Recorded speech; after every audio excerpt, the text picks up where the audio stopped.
Hi guys, welcome along to the Wednesday afternoon Network Educate Invite session. We're lucky enough to have today Ben Mackie from Scribe Copywriting with us that's going to talk to us about creating killer copy. Ben, it's all yours. Thanks, Jay. Good day to everybody who's here today and anybody else who might be watching. Allow me to screen share with you and let's get underway.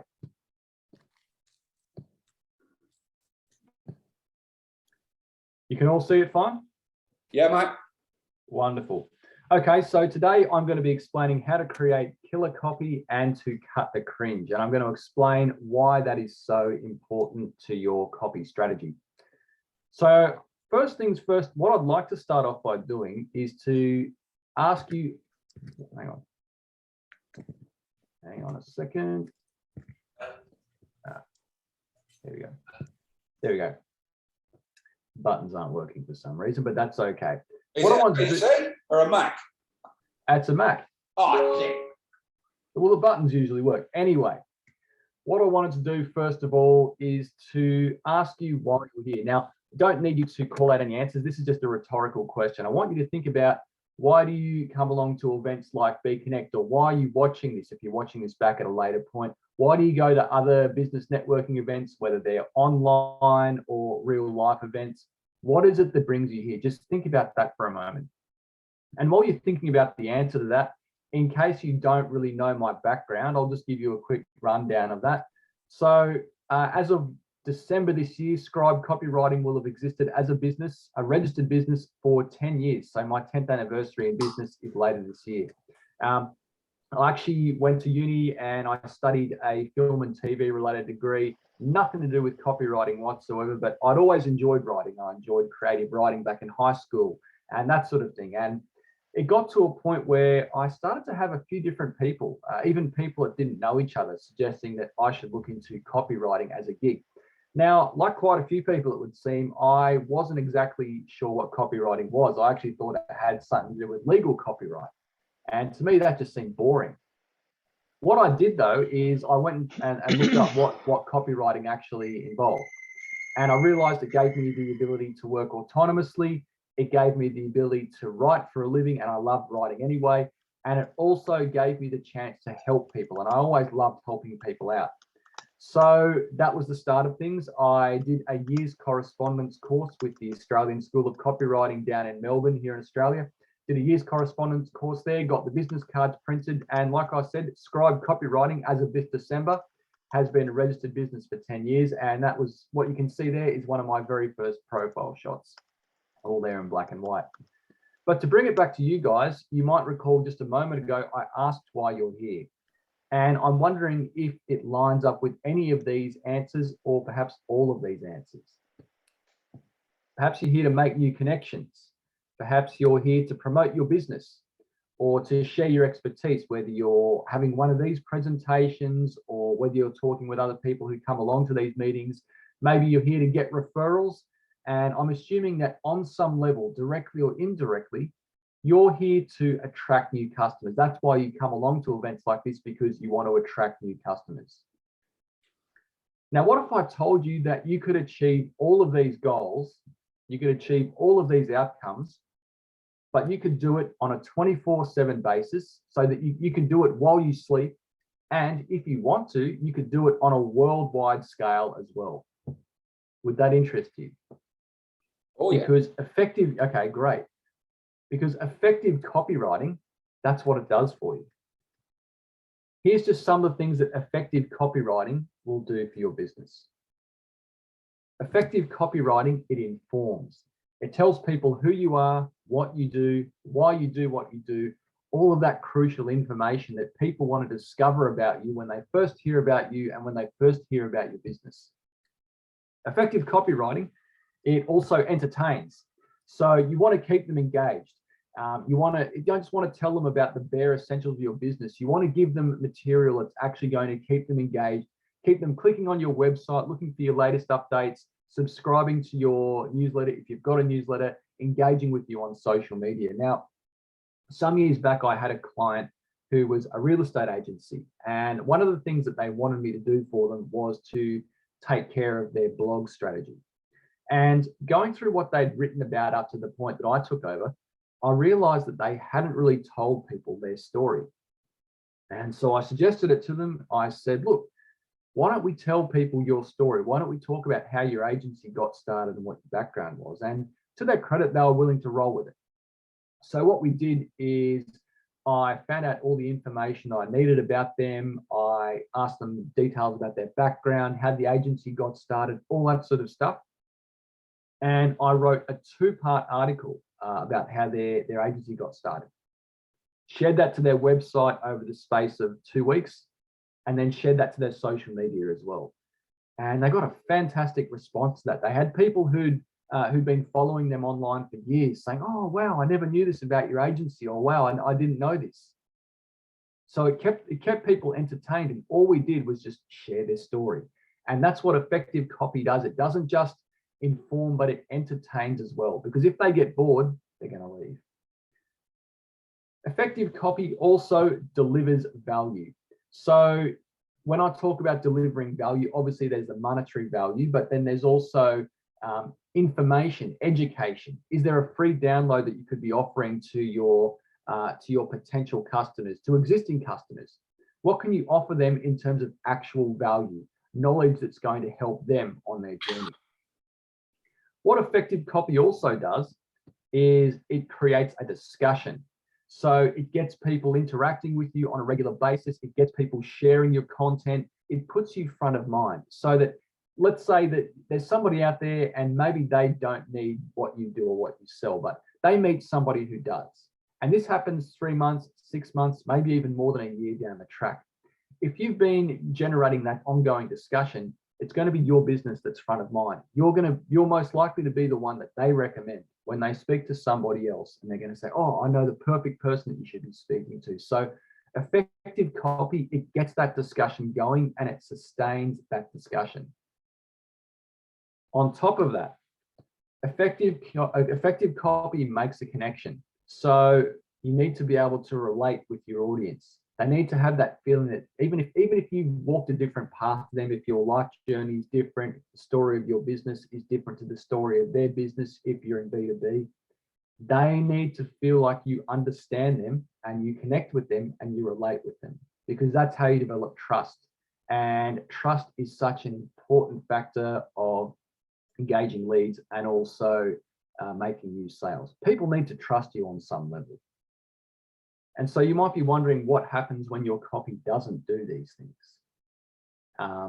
And despite your best intentions, even if this isn't what your business is about at all, even if this isn't what you mean to be doing, maybe when people read your copy, they get these kind of vibes from you. Maybe they don't think that you're legitimate.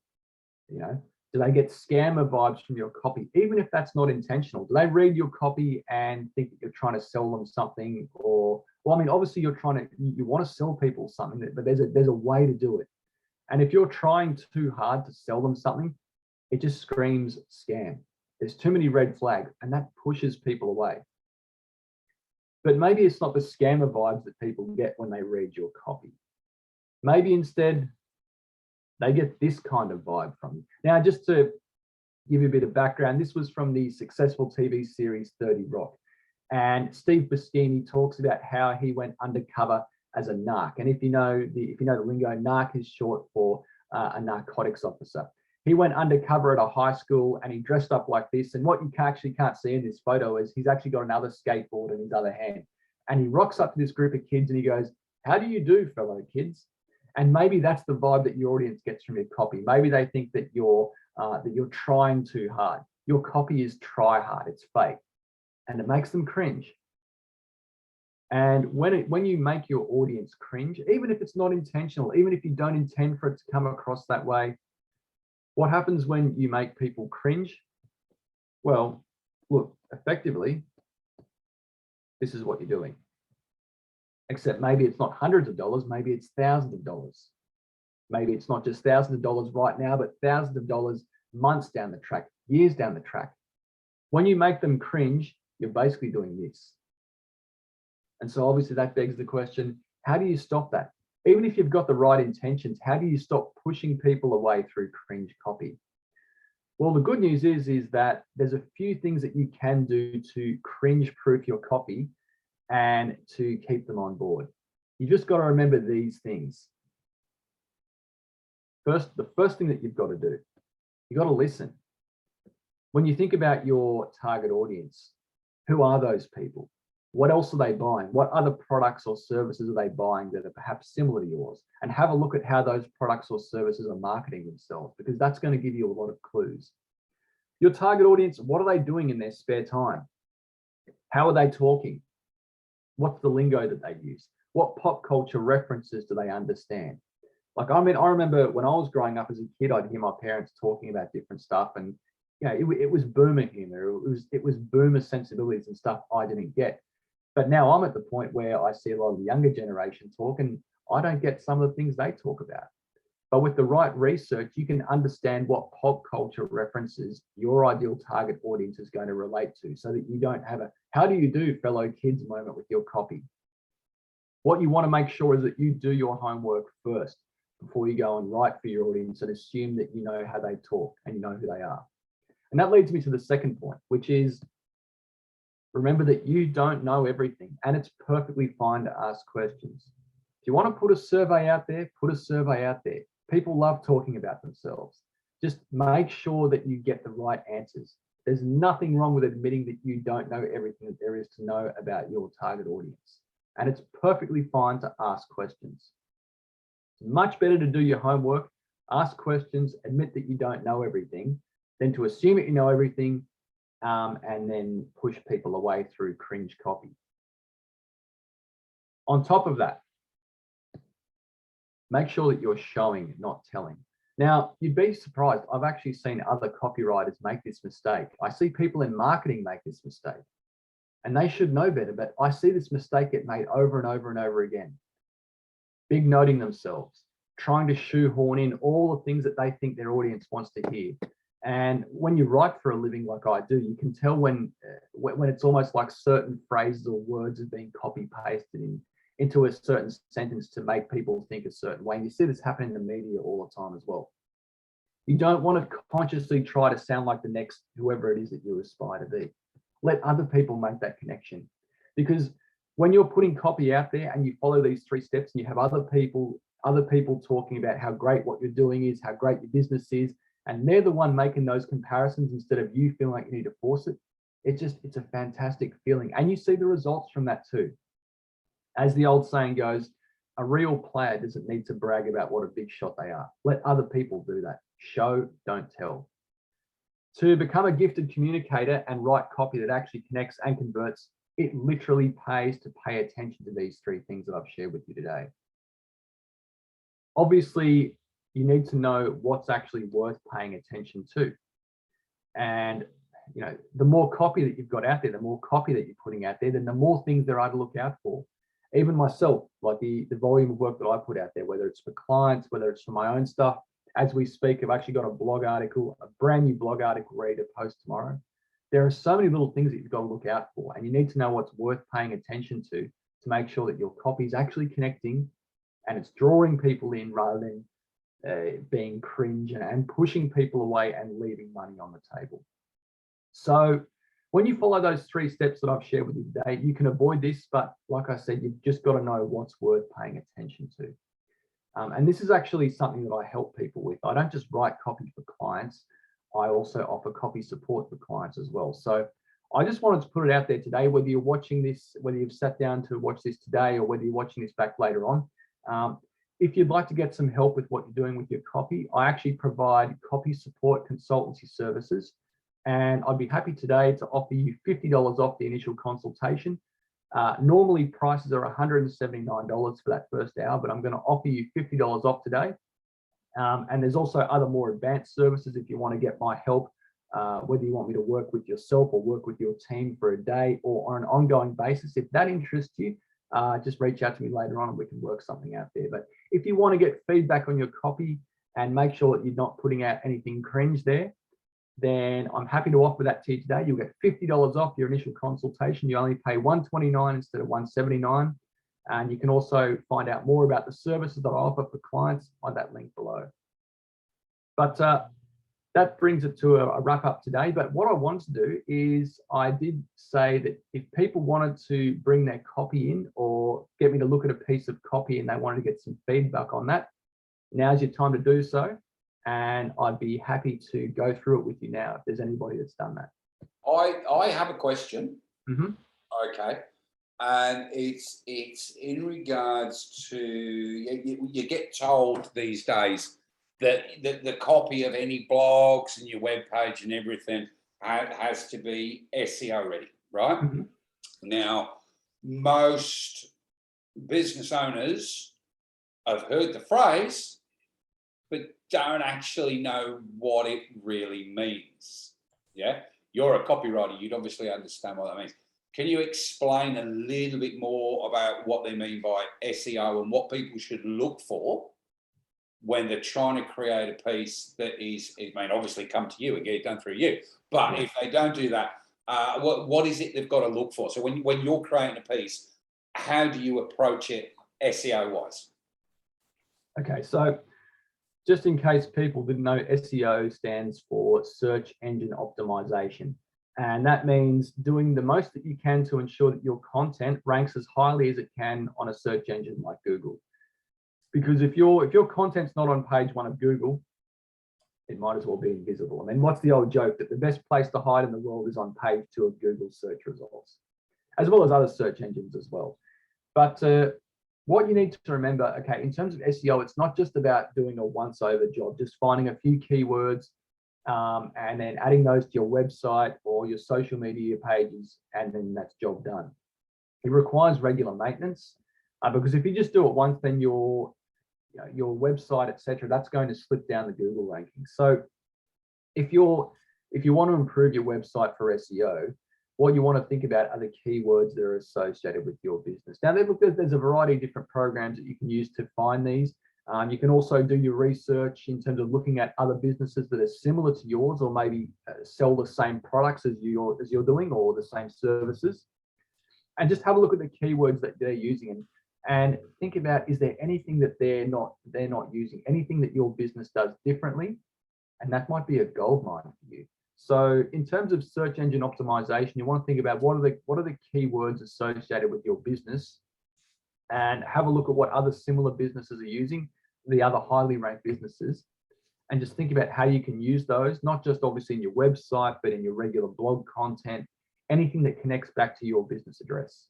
And would you recommend changing the wording and the content on your website regularly, or just keep it, if you did your website 3 years ago, would you keep that the same, or have keep the new keywords and new buzzwords come in? What if there's somebody out there with a website that's 3 years old, would you recommend rewriting it?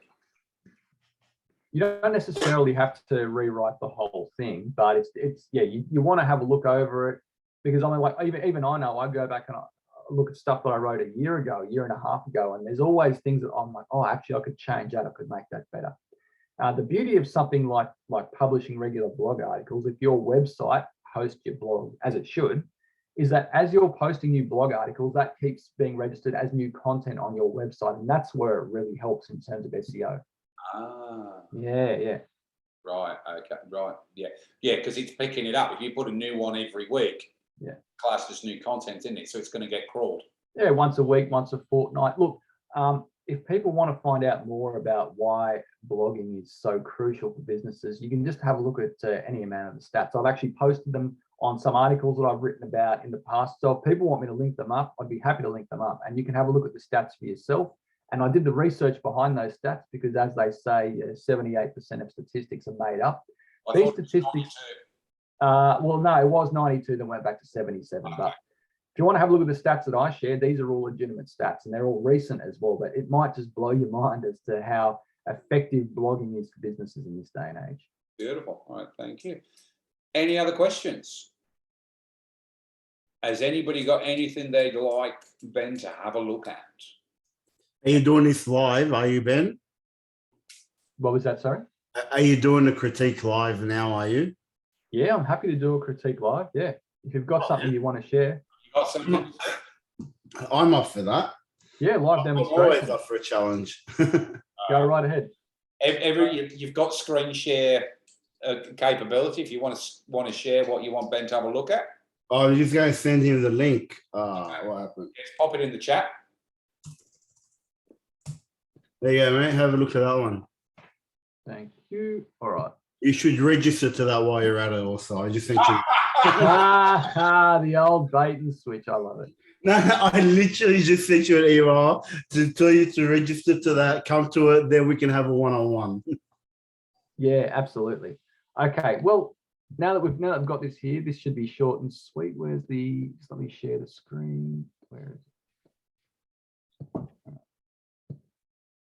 Just bear with me a sec while we look at the shares.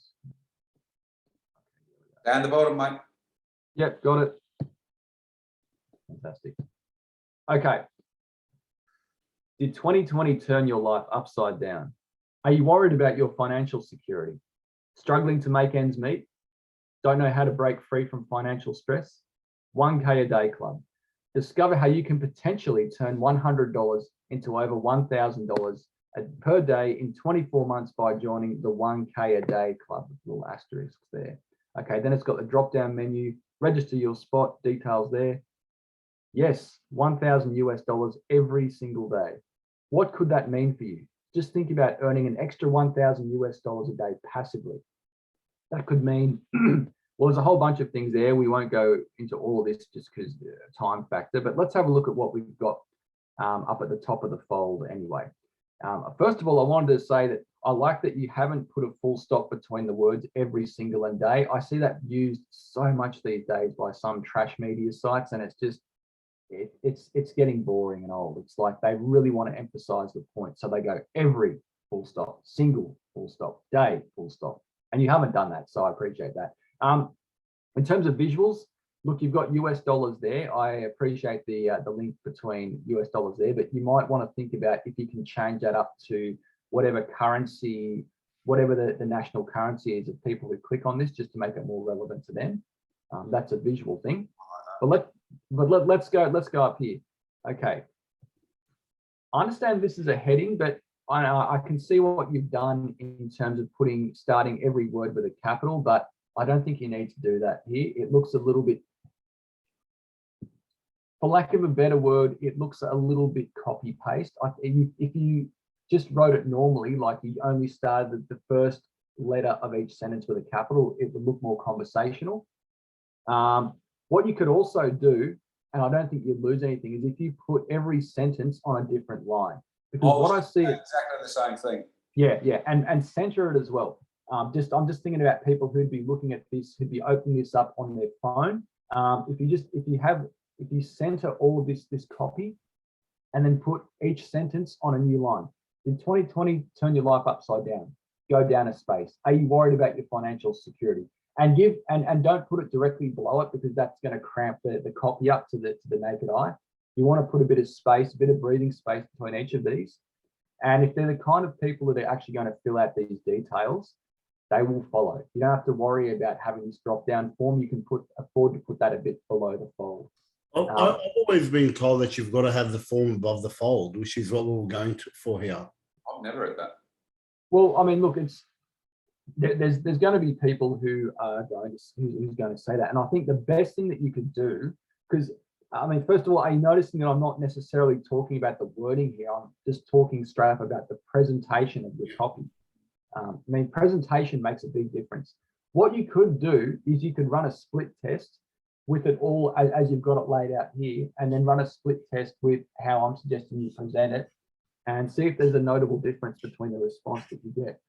I'm just thinking that if you want to get people to fill out this form down here, that they're going to be people who are already of the mindset where it's like, yep, go ahead, sign me up. And if they don't see that when they first hit this page, that's okay, because they're going to follow this anyway.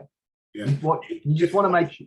Yeah, just one thing. Most of the this site goes to warm leads. It's not advertised, so it's not a cold lead. Just so you know, because I know that makes a difference. Yeah. So most of the people that come on this site have some type of heard of us before, or have spoken to us, or know about us.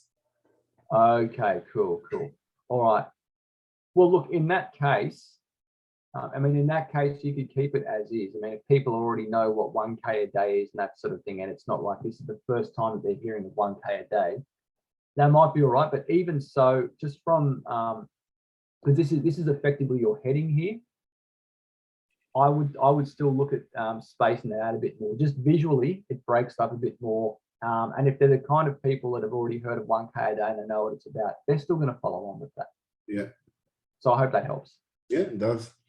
Fantastic. I just want to throw something in there. That I mean, obviously, I agree with Ben. I looked at the lines at the top and I thought it will be more visually appealing if it was thing, but fair call. But the thing, it's a .com.au site. You have clearly decided it's for Australia because you've already put 6-1 in the precursor box for the phone. Why isn't it in Australian dollars, and why isn't it a picture of Australia dollars? Well, it is a .com.au site, but we get traffic internationally, and we have clients internationally, so all of our fees are in USD. So we want to keep it that way too. Right. That makes sense. Fair enough. All right. Wonderful. Anybody else want Ben to pull apart your marketing? No, everybody goes, no. Awesome. All right. Could I just, sorry to cut you off there, Jay. I just wanted to add that, as you might have seen then, it's not just about the copy that you've got written, but it's also about how the copy is presented. And you also want to think about that when it comes to, well, anything, writing on your website, writing blog articles. You'll notice this with magazines is that they put a fair bit of spacing between the paragraphs, and they break it up with interesting photographs. And there'll be certain passages that they will put in bold, in bold copy. And that's just to break it up visually. If people see a wall of text, it doesn't matter how fantastic what you've written is, how engaging it is, even if it follows all the principles that we went through in the presentation, it's much more likely that people are just going to drop out and they're not going to read to the end and follow the call to action. Beautiful. Ben Mackie from Scribe Copywriting, thank you very much. Thank Pleasure. you.